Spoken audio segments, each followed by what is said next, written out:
Welcome to Penny for Your Shots, Conversations and Cocktails with Brilliant Women, the podcast where we uncork the stories and insights of exceptional female leaders from all walks of life. Our goal is to serve up wisdom, tips, and inspiration, and to support each other in rediscovering ourselves and what sets our souls on fire. We'll also share personal memories, paired with friends and a favorite beverage. I'm your host, Penny Fitzgerald, and I believe that the best stories are served up over a glass of wine or a cocktail. So grab a glass, get comfy, and let's pour ourselves into Penny for Your Shots. You know that story you keep telling yourself? The one that's keeping you stuck? Yeah, it's time to rewrite it. In this episode, I sit down with Carrie Rowan, coach, author, and joy slinger, to talk about how our mindset shapes our reality. We chat about imposter syndrome, mama meltdowns, singing your truth, and of course, the healing powers of Rosé and real friends. Here is Carrie Rowan. Hello there. How are you? I'm good. How are you? I'm great. So good to meet you again. Well, Carrie, we have chatted before, but for my audience, would you tell us a little bit about you and what you do? Absolutely. Absolutely. So, my clients have dubbed me the professor of happiness and joy, which is just the cutest thing ever.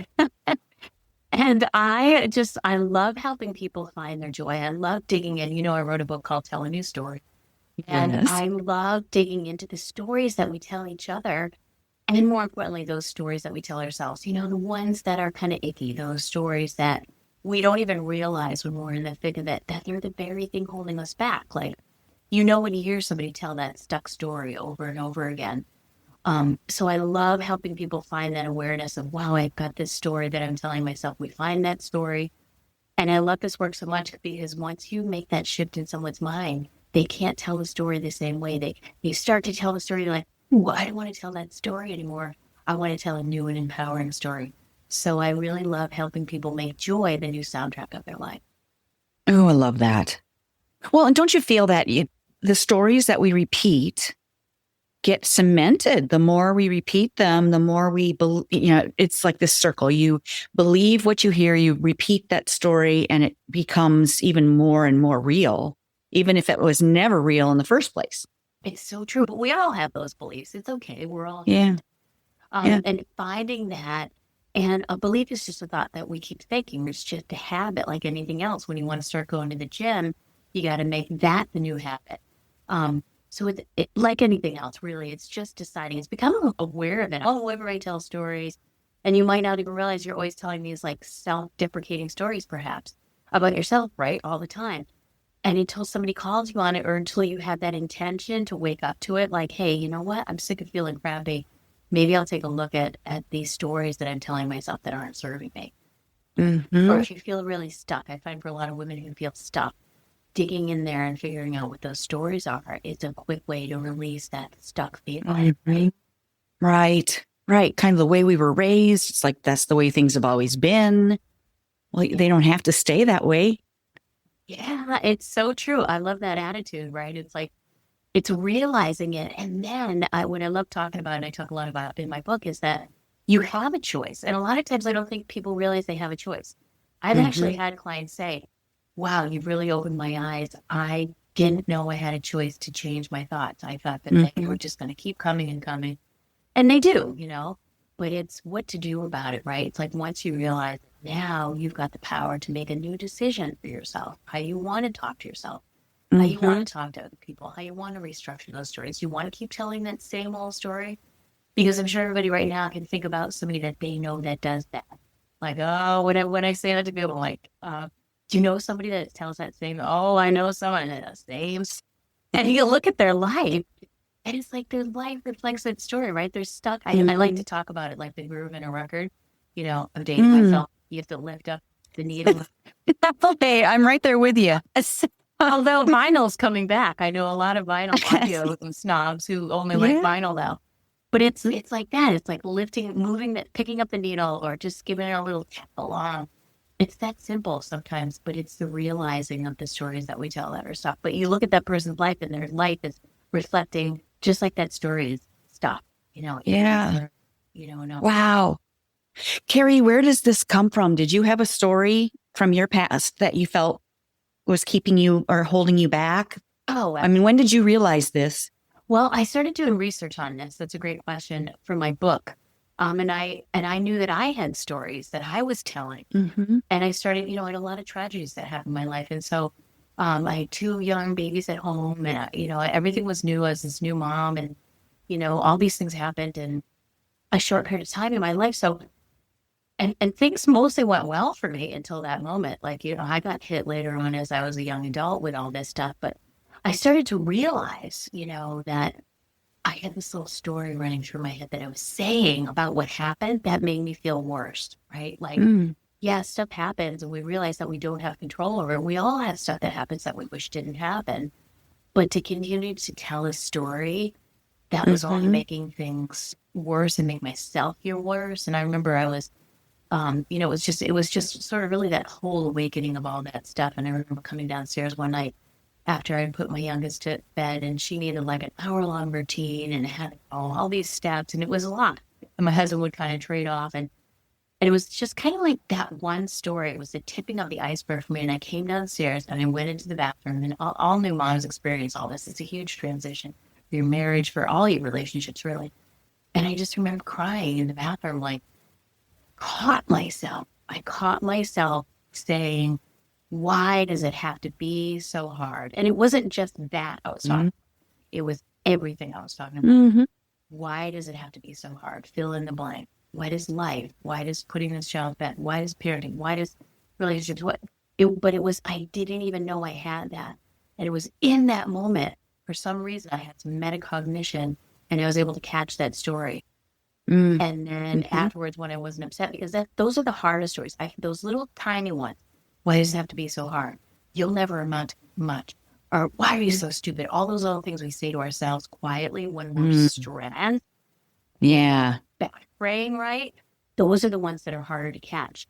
So the fact that I was able to kind of hear that story and catch that story opened up a lot for me. It really did. I started to go, whoa, I just heard myself say that. Wrote it down, right?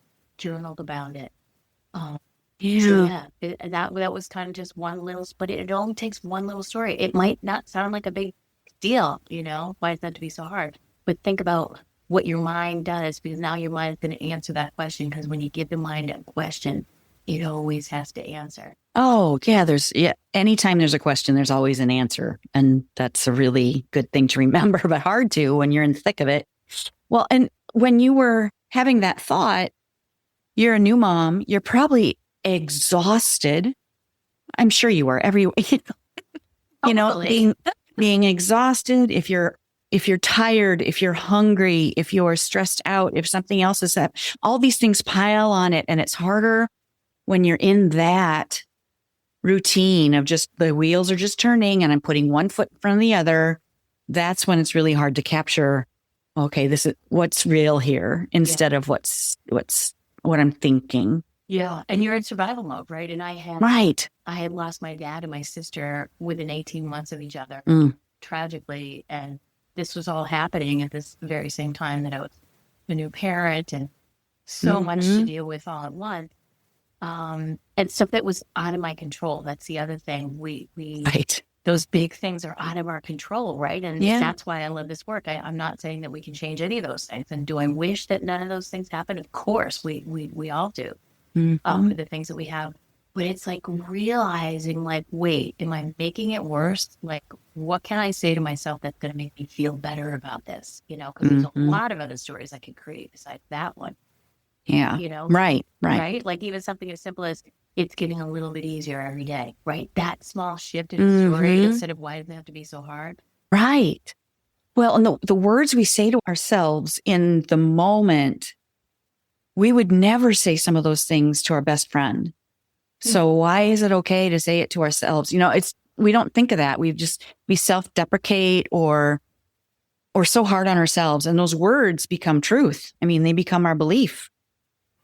So true. I love that, because I say that to my kids. Well, now that my girls are in their 20s, that's one thing that I always try to get them to do is to talk to, hey, would you say that to your best friend? Right. If they tripped over the stool while you were here at the house, you would crack up and laugh. You wouldn't say, oh my God, you're such a klutz. You just wouldn't say that, right? So I love that state of mind that you're talking about, putting yourself in, is talking to yourself like you're your best friend, because you really are.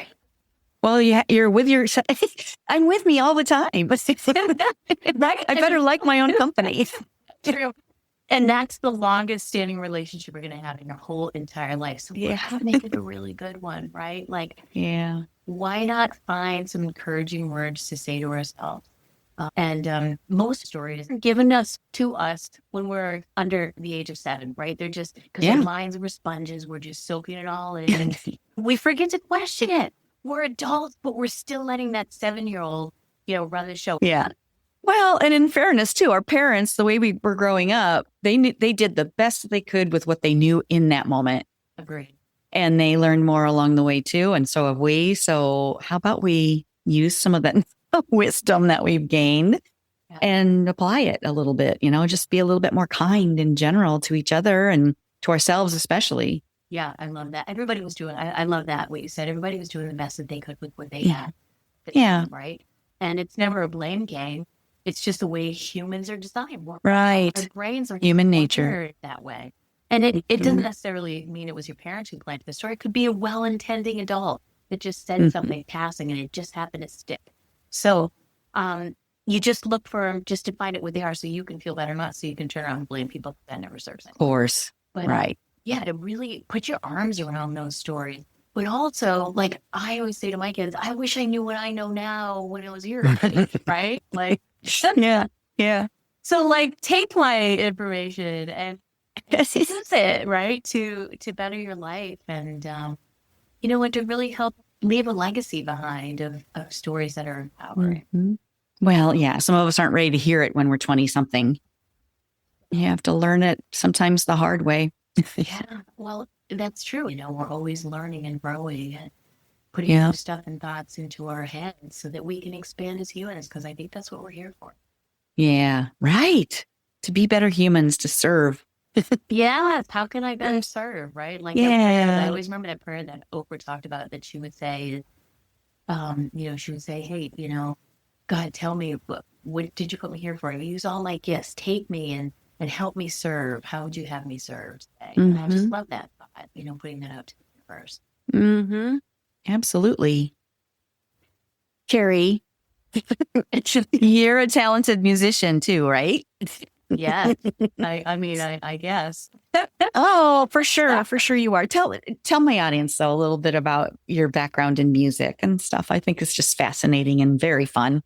Oh, thank you. So, I was in the corporate world right out of school. Like you, went and climbed that ladder as a woman in the workforce.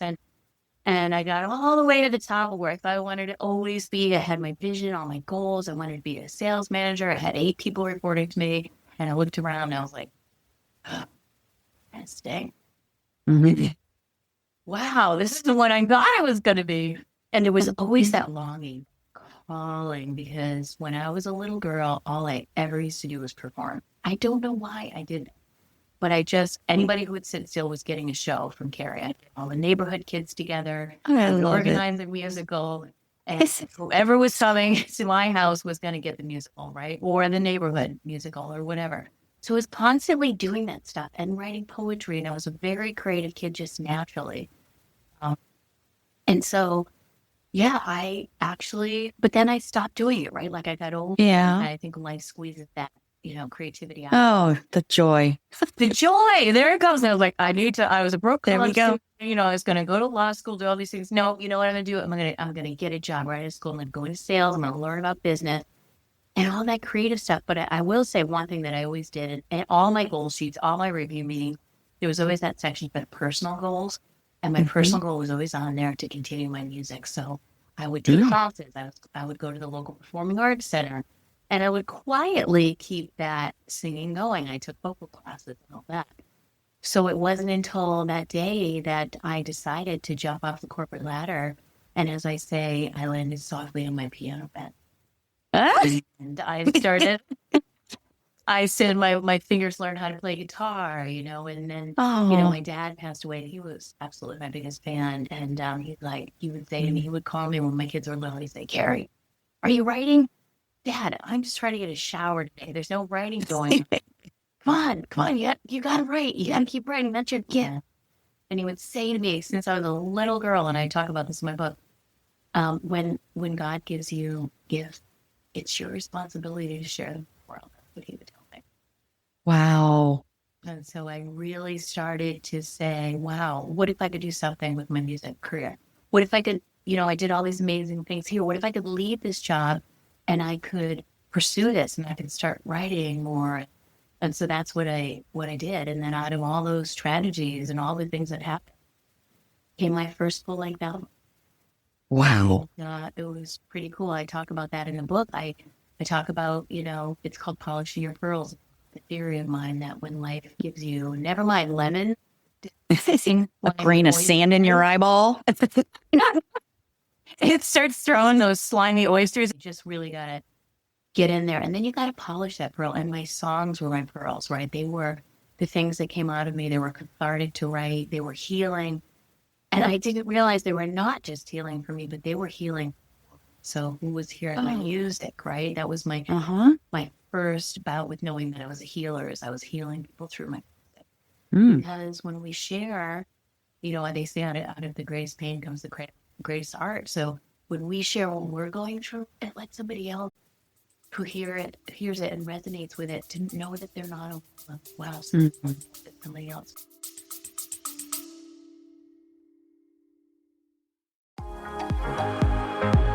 Hello, friend. Let's be real. When's the last time you did something just for you? Enter Wine Camp 2026. We're talking wine tastings, fire pit chats, sunset dinner cruises, and zero cooking required. Just show up, sip something fabulous, and reconnect with the version of you who loves adventure, sisterhood, and a glass of local Riesling in hand. Sweet, dry, or both. No judgment here. We're heading to New York's gorgeous Finger Lakes, July 31st through August 2nd. And yes, it's as dreamy as it sounds. Secure your spot at pennyforyourshots.com/winecamp. Don't wait. Room options are limited. And my crystal ball says we're going to sell out. Bring your besties or fly solo like the fabulous free spirit you are. You'll leave with new favorites either way. Wine Camp 2026 is calling. The only question is, are you in? Find out more at pennyforyourshots.com/winecamp.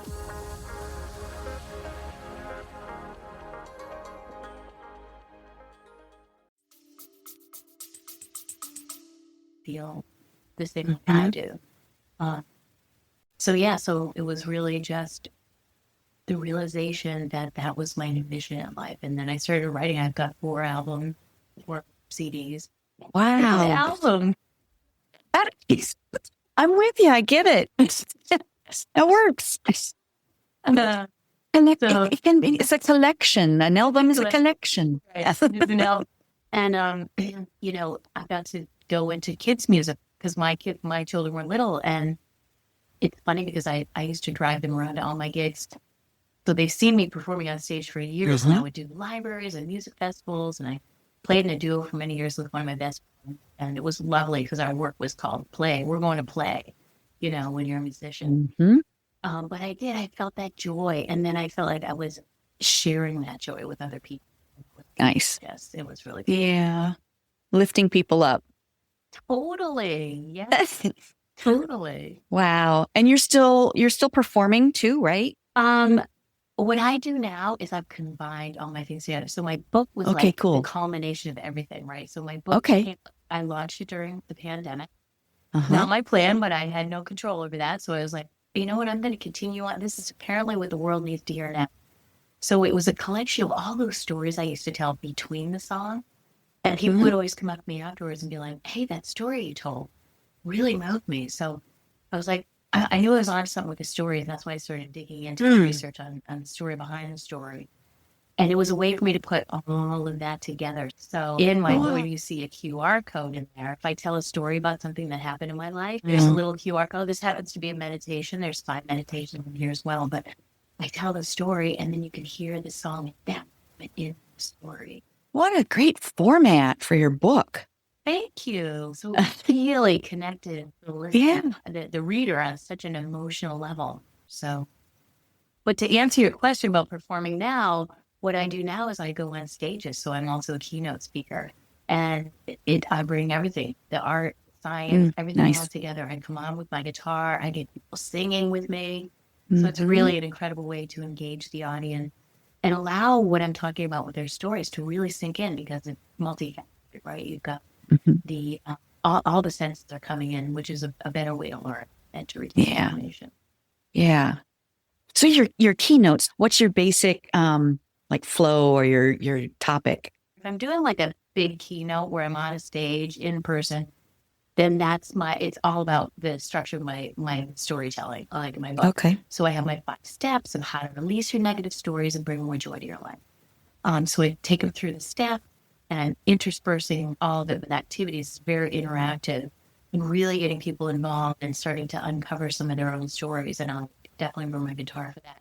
And then sometimes I might do a seminar. I've done seminars on a lot of different topics: imposter syndrome, believing what it takes to believe in yourself, and all these cool things, teaching people to meditate, busy people, corporate people who don't have the time, because meditation is also one of my jams. So I have 5 meditations. Same. Yeah. Talk about that. Came on my show. It's so important. It just really helps you focus and be present for people.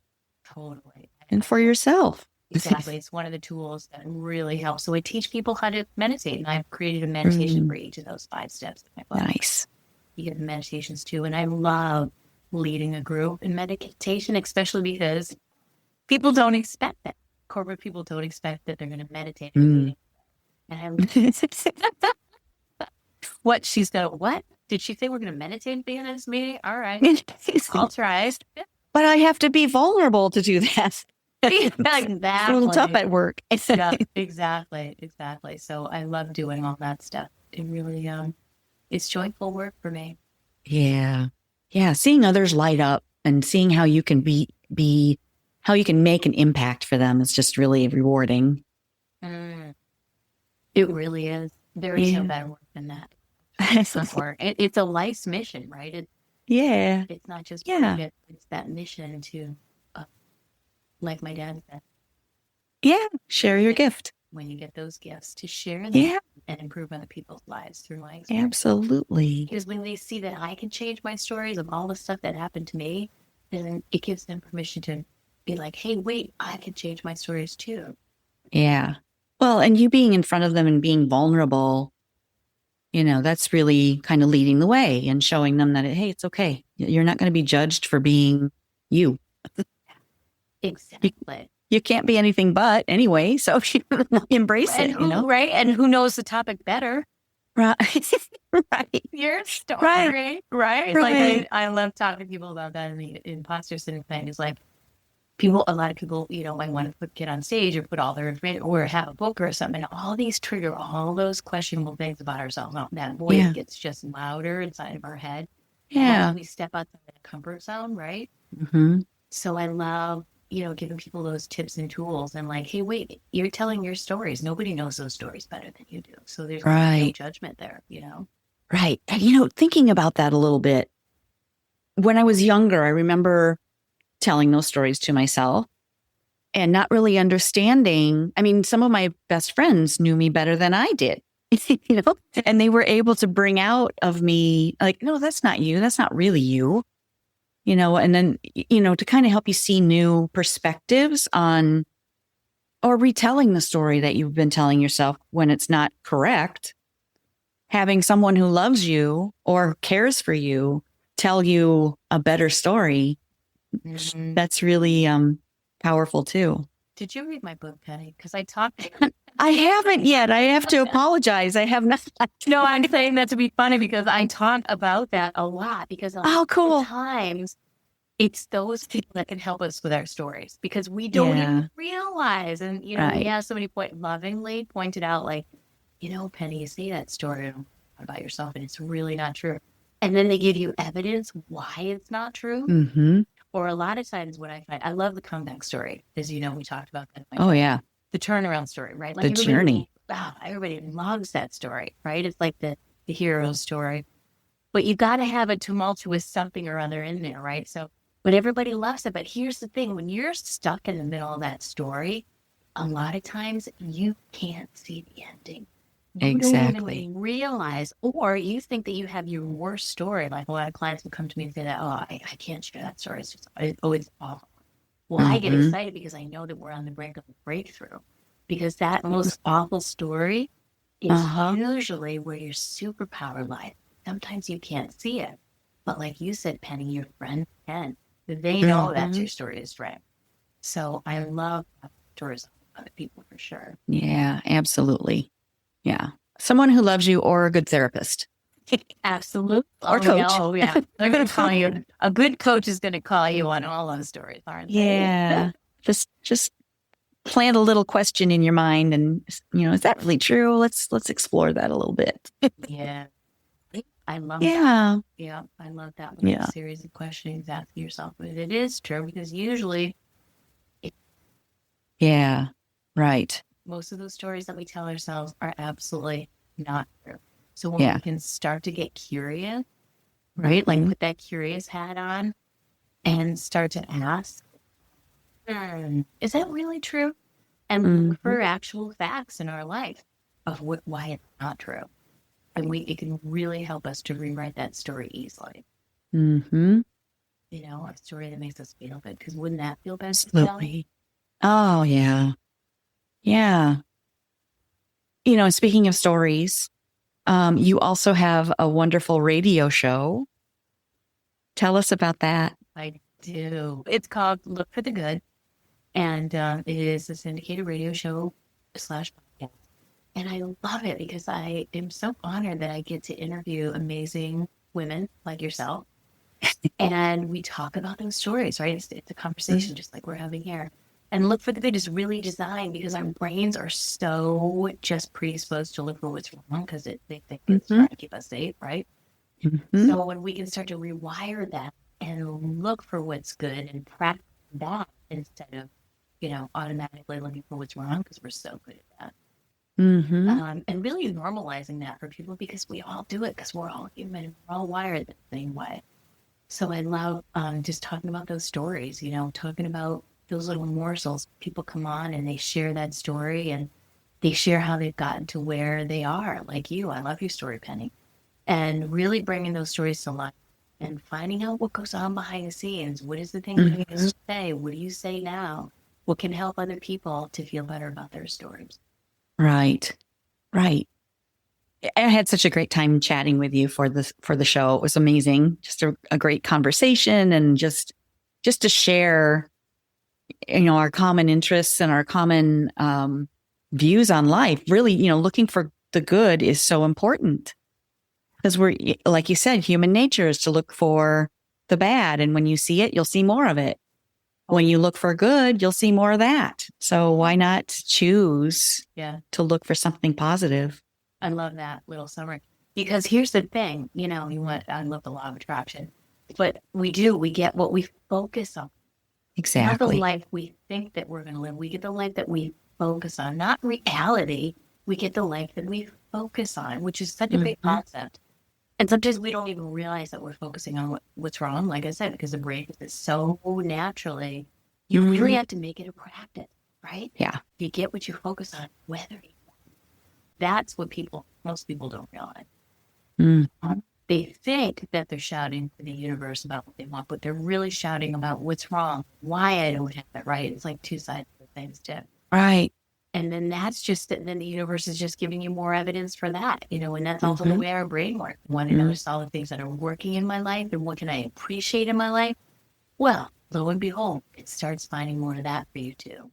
It's really hard in the beginning, if someone's in the thick of it, if someone is really struggling or has not really realized before that you get what you focus on.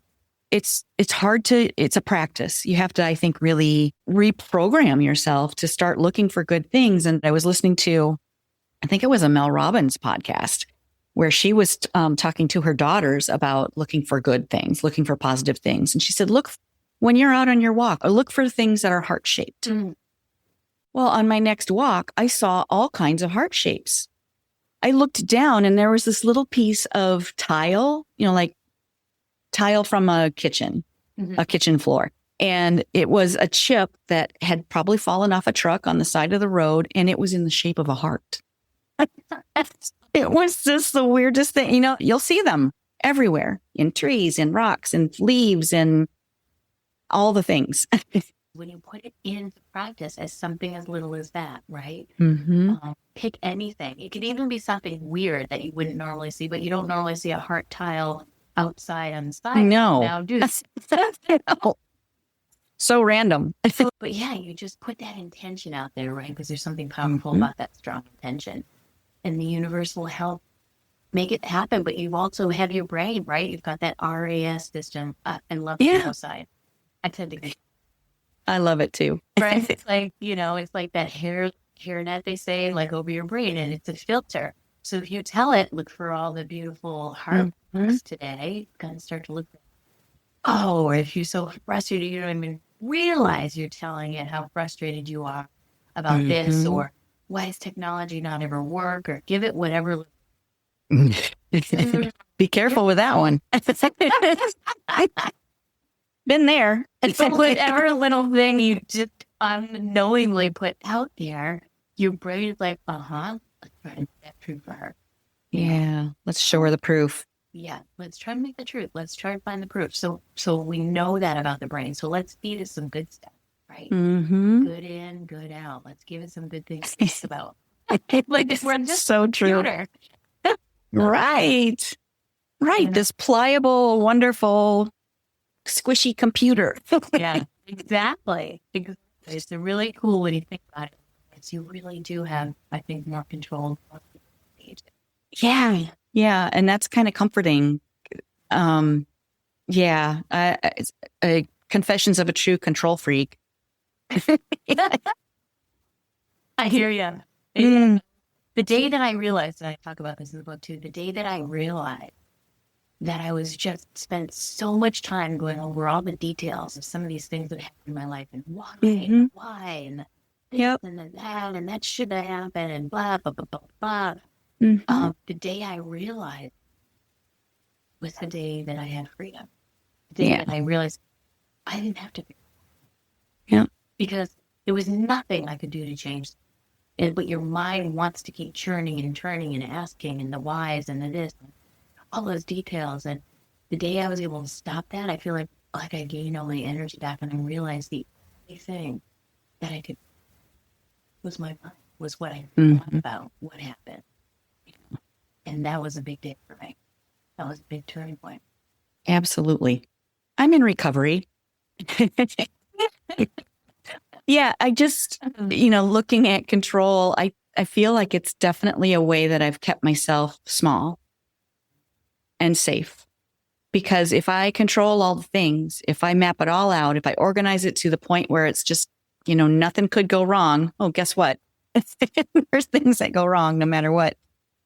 The more you try and control the outcome, the more attached you get to it and the less likely it becomes. You just let go. You've prepared, not taking that step because you're so busy preparing further.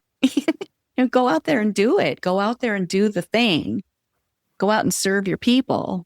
And, if you misstep, so you're not going to die from just, making something not quite exactly perfect. And you're not going to be perfect anyway. I love that. Do the thing. Yeah, it's stepping out of that comfort zone, because that's really where the growth happens, right? It's like when you could push up against that comfort zone, whatever it is, because, everybody's got that longing with thing in your heart. It's still something that you didn't do. When you look at all the studies they've done and the people, they don't talk about, people who are on their deathbed they don't talk about what they did do. They don't talk about that. They talk about that one thing. Yeah. They didn't do. And it was knocking on their door and knocking. And they never did. They just never did it. Fear, usually, right? Yeah. It doesn't matter why, but that's the thing that will haunt you. So I love what you just said. Just do the thing. Just do it anyways. Who cares? The day I decided I want to put this all into a talk, Like, believe me, that's when all the voices got real loud. I'm sure. Who's going to want to hear you? Exactly. You hear that? Nobody really cares. All those things that everybody said to themselves. Mhm. But you know what? I did it anyway. I got on that stage, and I remember afterwards the elation, just the fact that I just did it. It didn't matter if it was perfect. This before I even had my book. I was kind of just trying out my 5 steps and the whole thing. I was just kind of putting it all together in its infancy. But if I didn't take that step onto that stage and try it, well, then I might never have done it. But I was just him dancing off that stage afterwards, just because the sheer fact that I did it. And then people came up afterwards and they were like, and they had very specific things that they wanted to ask me about, that they were moved by, that they never thought of. It was like, it was just as much an aha for me as it was for them the first time I ever done that talk. Yeah. That action brought clarity too, and direction probably from all these, the feedback you were getting was valuable. Totally. Nice. You gotta test it out. You gotta test it out. Yeah. You know, imperfection. Even to this day, every time we open up our Zoom and we decide we're going to do our podcast and we're going to step up, we don't know what's going to happen. You bring another person on live, but that where the beauty lies. That I love that. I love the imperfection that we operate. I love the vulnerability that comes from, hey, I'm afraid to do this, but you know what? I'm going to try it anyway. Gonna do it anyway. Mm-hmm. I'm going to Absolutely. That darn brain of mine is going to make me stand here and never do it if I let it. Right. Well, and because I am who I am, I like to have a cocktail handy as a reward. Yeah. Well, today, you know what? I brought my tea with me today. Oh, tea is good. I brought my tea. Nice. Well, and okay, Well, at the end of every episode, I love to ask my guests, what's your favorite cocktail or glass of wine? Yeah. Do you have a favorite? I do. I love French rosé. Hey, oh, any kind of Provence. Mm-hmm. I love, that's my favorite. Nice and chill. Mm-hmm. It's funny because I used to love Chardonnay for years. I was a Chardonnay girl. I love the organic Chardonnay, London, California Chardonnay. But I was the Chardonnay girl. And then I started going towards the rosés. And I love, I just like the French ones because they're just so pure. It's simple, it's dry, and it's really refreshing. It's lovely. Yeah. Great by itself, and it also goes really well with a lot of different foods. And I think the best pairing with rosé is girlfriends and conversation. I love that. Do you have a favorite memory with girlfriends over a nice glass of rosé, or any memory with girlfriends? What do you remember? Oh, I love that. I feel like it's in the simple moments, right? Like, I have a friend of mine, and we create our own little like kind of art and sipping thing that we do together because I love anything that promotes creativity. And so she'll have us over. And I remember one time my oldest daughter came with me because she likes to be creative too. And we just sat, painted. I'm not a painter. Trust me, I can barely do a stick man. But I was doing what I do, just some flowers and some hearts. And we had our rosé. And it was just in that beautiful moment of creativity, laughing, and just doing something really cool that didn't matter about the outcome. It was just joy in the moment. Mm-hmm. And that's just wow. I love that. Yeah, absolutely. And that's, we always want to be productive. We want to be, there's got to be something at the end of this. No, just enjoy the moment. Have fun with your girls. I love that. Yeah. I love that. Well, you and I need to get for some wine because I'm sure you would love that. Well, the fit for ice and on the wine. Well, we could have some fun sipping together, I think, for sure. Well, Carrie, where can people find you? They can find me at carrierowan.com, CarrieRowan.com. You can find all my podcasts there. You can find out about my speaking engagements. You can find out how to coach with me one-on-one or about my... Fun. I'll put that information in my show notes too for you. And is there anything I haven't asked you that you'd love to share? I would say just find one little something you can tell yourself on a daily basis. I love asking people, as you know, on my show, what their little personal mantra is.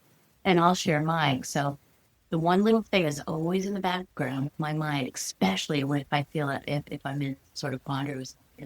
Oh, wait a minute. Things are always working out, right? But sometimes we forget. Put it in writing and put it around your house. Put it up on your mirror and a little sticky note in your bathroom. Put it on the door on the way out to where you to get to your car. Because we all need reminders to say it to yourself, and it starts to become a habit. Now you have this one good story that's on the auto repeat for yourself. I shared on your podcast or on your show, Carrie, that my mom's mantra, or what she used to say a lot anyway, was strangers are just friends you haven't met yet. And that's, I think, so fun to think about. And I kind of tend to follow that a bit. I love meeting new friends. I love that. And of course, another mantra is so much wine, so little time. That's got to be on your website for sure. It's been my tagline for many, many years, but I love that. That's awesome. Beautiful mantra. Oh, thank you. It's been so fun talking with you, Carrie. I really appreciate it. And I love that I've met a new friend with you. Yes, you too, Penny. I love it. Thank you so much for having me. Thank you. Have a wonderful rest of your day. Thank you. You too. That's a wrap on this episode of Penny for Your Shots. If you loved today's conversation, don't let the inspiration stop here. Get my weekly insider updates straight to your inbox. It's where I spill behind-the-scenes goodies, exclusive tips, and all the fun stuff I don't always share on the podcast. Sign up now at pennyforyourshots.com/insider. I'll see you in your inbox next Thirsty Thursday. Cheers!